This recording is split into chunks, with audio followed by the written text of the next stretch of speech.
So dear student, अब हम देखने वाले हैं बूटिंग प्रोसेस। अभी मैंने जाना था, लेकिन अब हम देखने वाले हैं बूटिंग प्रोसेस के टाइप्स, क्योंकि हमें ये भी तो पता होना चाहिए ये सीपीसीटी एग्जाम हो या अन्य एग्जाम हो, उसमें ये क्वेश्चन बहुत पूछा जाता है। एक बूटिंग प्रोसेस से दूसरा बूटिंग प्रोसेस के टाइप्स। तो यहाँ आप लिख सकते हैं टाइप्स ऑफ बूटिंग प्रोसेस। तो लिखेंगे कितने होते हैं, 2 टाइप्स।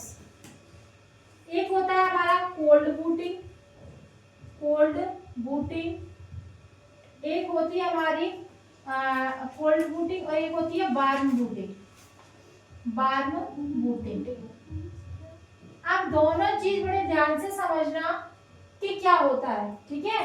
कोल्ड बूटिंग जो होती है, जैसे मान लीजिए हम कंप्यूटर पे काम कर रहे हैं, ठीक है, काम कर रहे हैं और हमने क्या कर दिया, कंप्यूटर ऑफ कर दिया और कंप्यूटर हमने कम से कम 4 से 5 घंटे के लिए छोड़ दिया, ठीक है।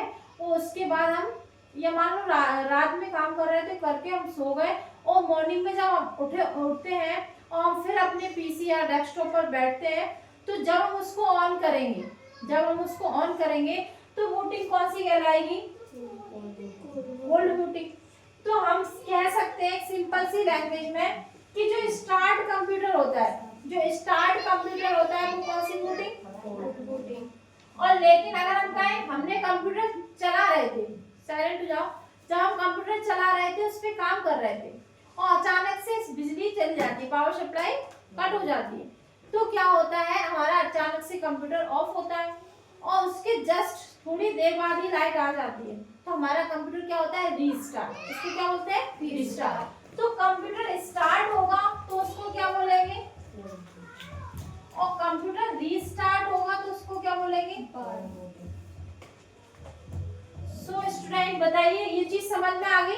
और ये वाली जो टॉपिक है ना, कई बार पूछा गया है बूटिंग प्रोसेस, उसमें ये क्वेश्चन कई बार पूछा गया है कि कंप्यूटर में बूटिंग कितने प्रकार की होती है, तो 2, और एक पूछा गया है कि कोल्ड बूटिंग क्या होती है।